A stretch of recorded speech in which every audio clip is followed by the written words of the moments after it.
Hello नमस्ते, स्वागत आप सभी का हिंदी टॉपर्स यूट्यूब चैनल पे। आज की वीडियो में हम लोग डिस्कस करेंगे वर्ल्ड हैप्पीनेस रिपोर्ट के बारे में। हम लोग जानेंगे कि लगातार पिछले 5 सालों से किस प्रकार फिनलैंड टॉप 1 पे बना हुआ है। किसी भी देश को हैप्पीएस्ट बनाने में कौन कौन से कारक इंपॉर्टेंट होते हैं, भारत कहाँ स्टैंड करता है और हमारे देश में भी जो रैंकिंग में सुधार है वो क्यों नहीं हो पा रहा है, ये तमाम डिस्कस आपके इस वीडियो में रहेंगे। तो चलिए स्टार्ट करते हैं। देखिए, वर्ल्ड हैप्पीनेस रिपोर्ट सबसे पहले क्वेश्चन तो यही होता है कि कौन जारी करता है। तो यूएन जारी करता है वर्ल्ड हैप्पीनेस रिपोर्ट को। यूएनएसडीबी इसको बोल सकते हैं, United nation sustainable development solution network. ये पीटी का क्वेश्चन हो सकता है, ठीक है। फिर देखिए रैंकिंग में, देखिए सबसे 1 पे है आपका फिनलैंड पिछले 5 वर्षों से। Second Denmark, third one Iceland, fourth आप इंडिया का देखिए। इंडिया का जो रैंक है वो है 136 आउट ऑफ 146 कंट्री। लास्ट पर है अफगानिस्तान। तो मतलब ऐसे क्या रीजन है कि भारत जो आज वर्ल्ड की एक स्ट्रॉन्गेस्ट इकोनॉमी के तौर पर उभर रहा है, लेकिन वो हैप्पीनेस के मामले में लगातार पिछड़ता हुआ क्यों जाने लग रहा है। ये कुछ रीजन है, इसके बारे में हमें डिस्कस करना। इस वीडियो में हम लोग इसके बारे में डिस्कस करेंगे ताकि आपके सारे डाउट क्लियर हो सके। तो देखिए, वर्ल्ड हैप्पीनेस रिपोर्ट में फिनलैंड लगातार 5वें वर्ष दुनिया के सबसे खुशहाल देश के रूप में शुमार है।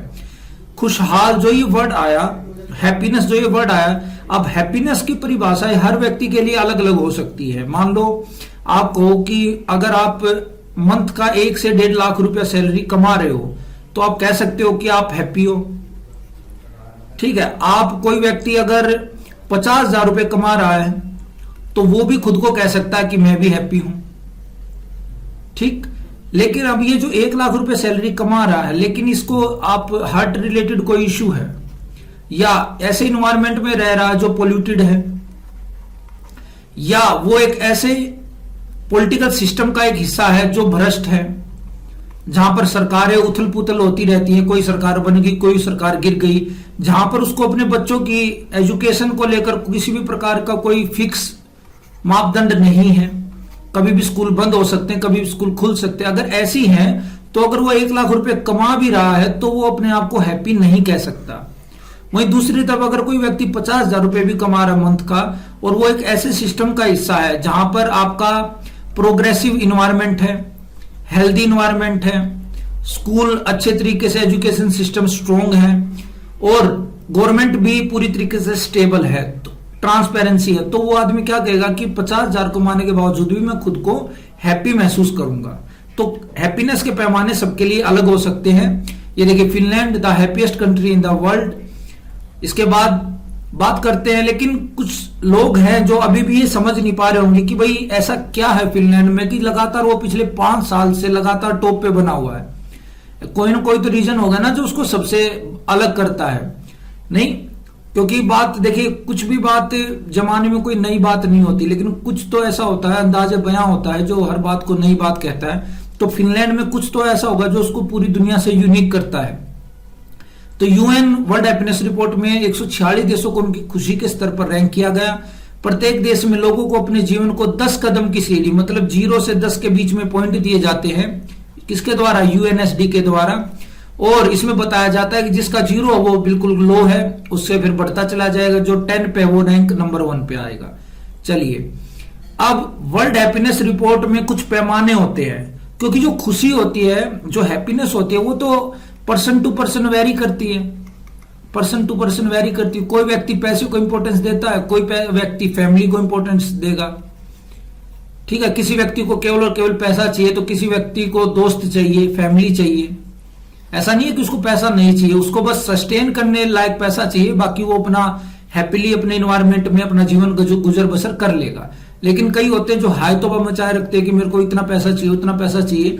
तो जो खुशी है वो सबके लिए अलग अलग हो सकती है, लेकिन कुछ पैमाने बनाए गए हैं यूएनएसडी के द्वारा, जिनके आधार पर यह देखा जाता है कि कोई देश कितना हैप्पी है। जैसे कॉन्फिडेंस इन गवर्नमेंट, सरकार में कितना विश्वास है लोगों का। क्वालिटी ऑफ डेमोक्रेसी, लोकतंत्र की क्या गुणवत्ता है, टाइम पर चुनाव हो रहे हैं या नहीं हो रहे हैं, वहां का जो चुनाव आयोग अपनी भूमिका निभा पा रहा है या नहीं पा रहा है। जीडीपी पर कैपिटा कितना है, एक व्यक्ति की इनकम कितनी है, हेल्थ की लाइफ एक्सपेक्टेंसी कितनी, बच्चा कितना लंबा जी रहा है, अवेलेबल सोशल सपोर्ट, सरकार एजुकेशन प्रोवाइड करवा पा रही है या न फ्री, हेल्थ सिस्टम मजबूत है या नहीं है और फ्री है या नहीं है, ये चीजें आपके सोशल सपोर्ट में आएगा। बुढ़ापा पेंशन है या नहीं, फ्रीडम टू मेक डिसीजन, किसी भी व्यक्ति को प्रोफेशन चुनने का, किसी भी व्यक्ति को अपना रिलेशन चुनने का, किसी व्यक्ति को अपना धर्म चुनने का अधिकार है या नहीं है, सोशली फ्रीडम है या नहीं है। इसके बाद जेन्युइनिटी इन सोसाइटी, सोसाइटी में भाईचारा कितना है ना, लोग एक दूसरे की कितनी हेल्प करते हैं। कोविड ने तो इस जेन्युइनिटी की ऐसी करके रख दी थी, लोगों ने के ये हालत है कि अगर आपके बगल में कोई पड़ोसी है और वो भूख से तड़प रहा है तो लोग कोरोना के डर के कारण उसको खाना देने भी नहीं जा रहे थे, समझ रहे हो। तो ये तो जेनरसिटी, एक आपदा आई, एक बीमारी है, उसने लोगों का जो ये झूठा भाईचारा का जो हम लोगों ने स्वांग रच रखा था ना, उसकी बख्या उधेड़ के रख दी, वो दिखा दिया लोगों को कि ये सब ऊपरी बातें हैं। अंदरूनी तौर पर देखते हैं तो प्रत्येक व्यक्ति केवल और केवल अपनी सोचता है, ठीक। अब सेंस ऑफ करप्शन, भ्रष्टाचार है नहीं है, कितना है या बिल्कुल समाप्त है, तो इनके पैमाने पर देखा जाता है। Why are Finns so happy, तो फिनलैंड के लोग इतने हैप्पी क्यों है, क्या ये सारे मापदंड जितने भी हैं ये फिनलैंड में पूरी तरीके से लागू हैं या नहीं। चलिए स्टार्ट करते हैं। तो देखिए सबसे बड़ा फैक्टर तो यही है फिनलैंड की हैप्पीनेस का, पॉपुलेशन बहुत कम है, 55 लाख पॉपुलेशन है केवल और केवल।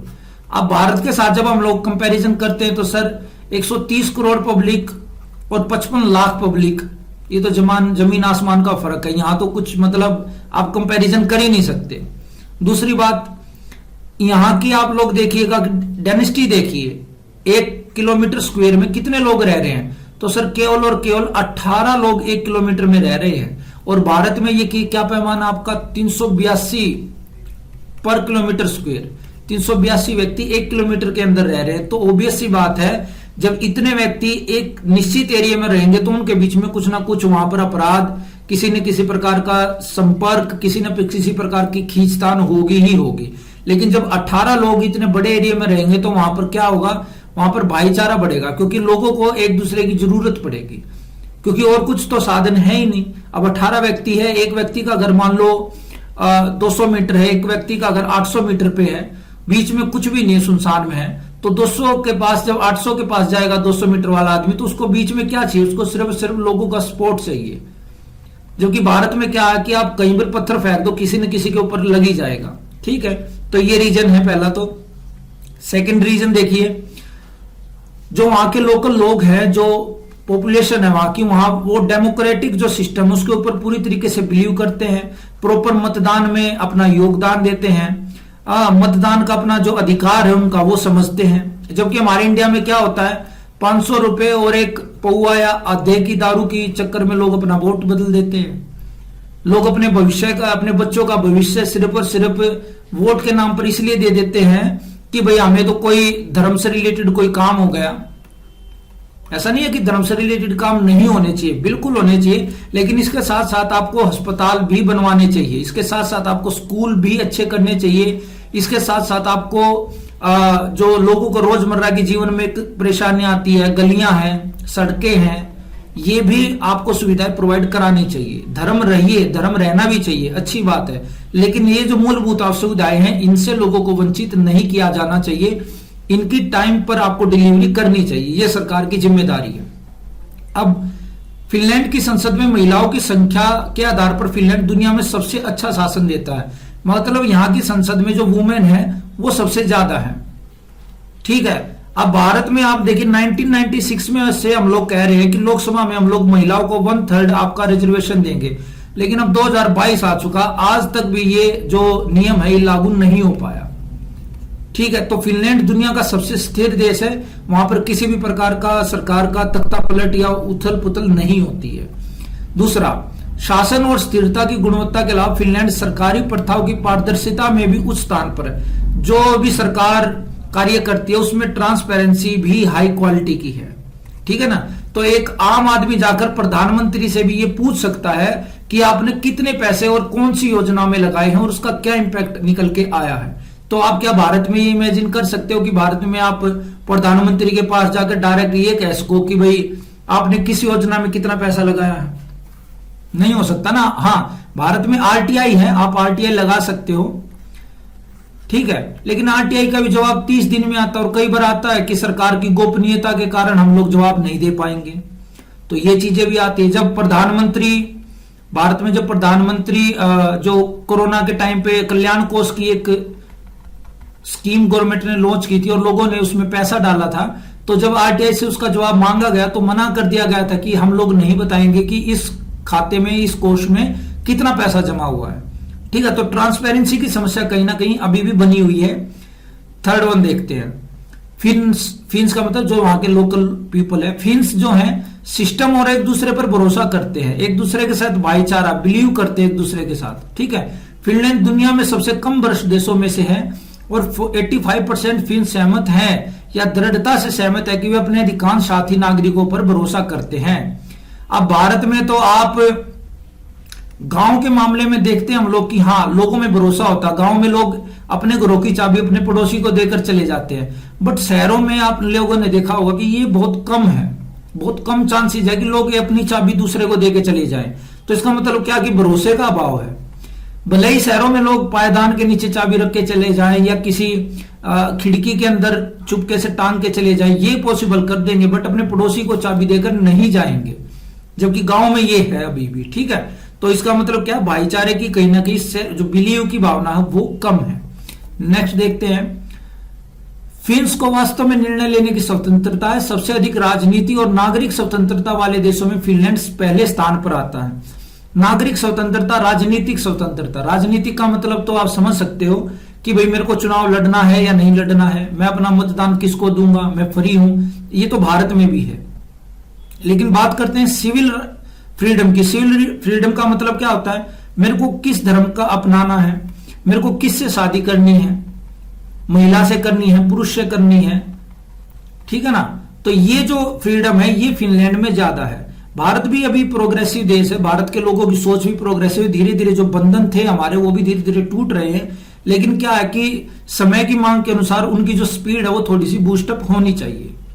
बस ऐसा नहीं है कि भारत में बदलाव नहीं आ रहा है। भारत में देखिए, आप पहले माता पिता, कौन से माता पिता थे जो अपने बच्चों को, जो अपनी लड़कियों को बड़े बड़े शहरों में अकेले पढ़ने के लिए भेज देते थे।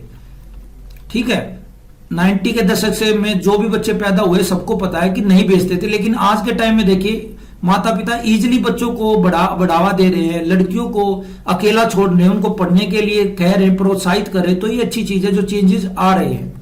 नेक्स्ट, धन और फलाई फिन्स की खुशी में एक भूमिका निभाते हैं। आर्थिक विकास, जीवन की गुणवत्ता और अन्य संबंधित श्रेणियों को मापते समय फिनलैंड समृद्धि में उच्च स्थान पर है। इसका मतलब क्या है कि वहां पर जो इनकम है प्रति व्यक्ति की वो काफी अच्छी है। अब वहां पर एक डेंटल सर्जन की आप इनकम की अगर बात करो तो कम से कम 80 लाख रुपए सालाना है, 80 लाख रुपए वार्षिक है। ये गवर्नमेंट की बात कर रहा हूं मैं, गवर्नमेंट। अगर भारत में इसका कंपैरिजन करते हैं हम लोग, तो भारत में एक डेंटल सर्जन की आपकी 10 लाख रुपए सालाना मैक्सिमम। तो आप लोग अंतर लगा सकते हो कि भारत और फिनलैंड के जो गवर्नमेंट एम्प्लॉय है उनकी सैलरी में कितना डिफरेंस है।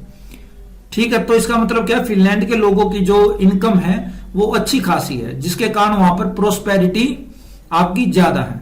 ठीक है, ये देखिए फिनलैंड तीसरे अंक पे है, किसमें, ग्लोबल प्रोस्पेरिटी इंडेक्स में। ये कौन जारी करता है, ये आपका IMF जारी करता है। ये भी क्वेश्चन आ सकता है। चलिए नेक्स्ट देखते हैं, फिनलैंड में सभी के लिए स्वास्थ्य देखभाल और आय सुरक्षा की गारंटी दी गई है। एक तो हेल्थ फैसिलिटी आपकी टॉप क्लास की है, सबको फ्री हेल्थ है, यूनिवर्सल हेल्थ जिसको बोलते हैं। दूसरा, वहां पर इनकम की, कोई भी व्यक्ति काम करे या ना करे उसको इतनी इनकम सरकार देगी ही देगी। ठीक है, तो इसमें कोई अचरज की बात नहीं है कि सोशली तौर पर जस्टिएबल जो कंट्री है वो फिनलैंड है।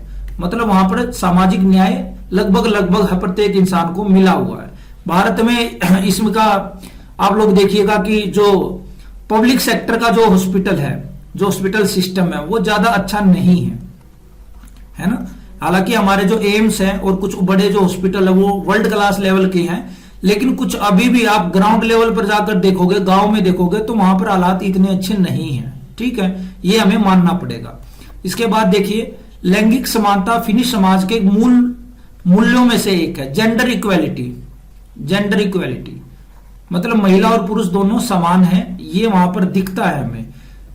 देखिए, महिला और पुरुष की अगर हम लोग बात करते हैं तो अभी इंडिया में क्या मेंटेलिटी है, ठीक है, मान लो महिला वर्किंग है और पुरुष भी वर्किंग है, तो लेकिन फिर भी खाना बनाने की जो जिम्मेदारी है वो आज भी महिलाओं की ही है ना। बहुत कम केसेस में आपने देखा होगा कि पुरुष कोई किचन में घुसकर खाना बना रहा होगा।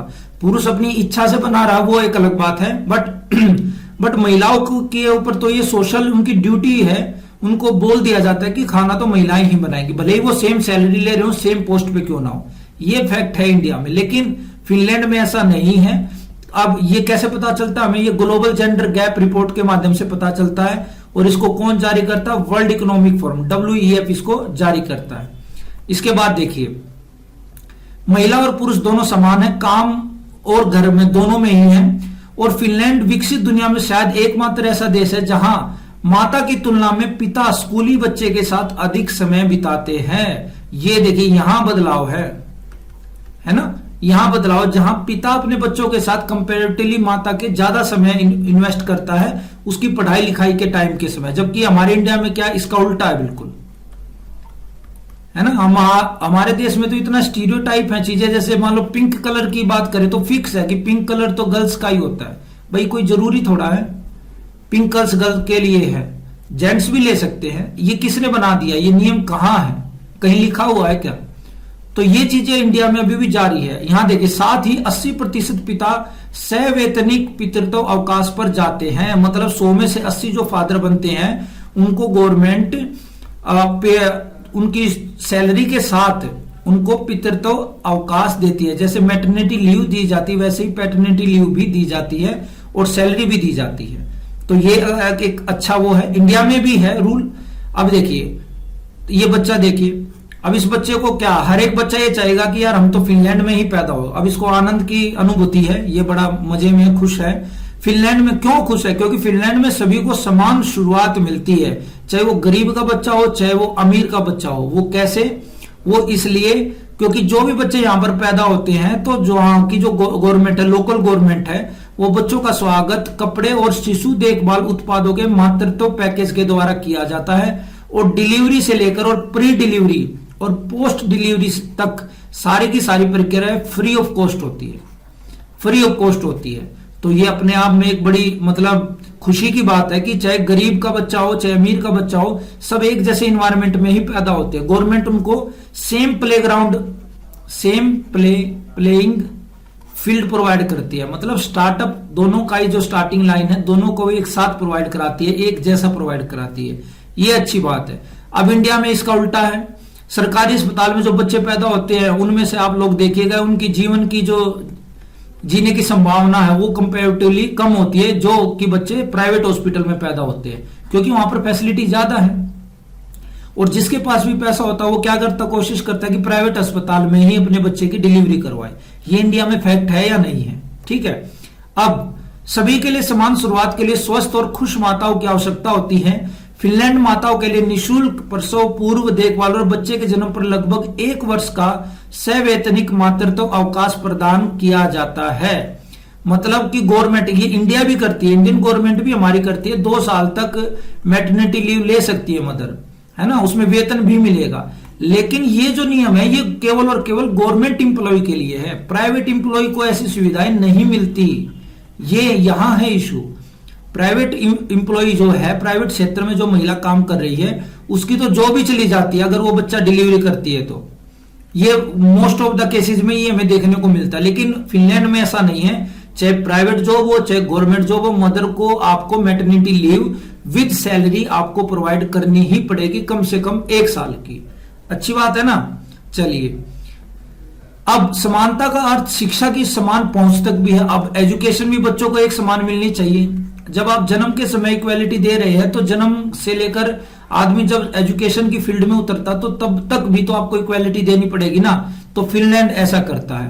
पूर्वी स्कूल से लेकर उच्च शिक्षा तक सभी के लिए शिक्षा मुफ्त है। इसका मतलब है कि प्रत्येक फिनलैंड वासी को विश्वविद्यालय में ट्यूशन मुक्त जाने का अधिकार है। सभी की क्षमता का उपयोग किया जाता है। मतलब सभी को, मतलब अपनी क्षमता के अनुसार खुलने का अवसर दिया जाता है, विकसित होने का अवसर दिया जाता है। भाई जिसमें जितनी कैपेबिलिटी है हम आप लोगों को समान अवसर देंगे जिसमें जितनी कैपेबिलिटी है आप आगे बढ़ सकते हो।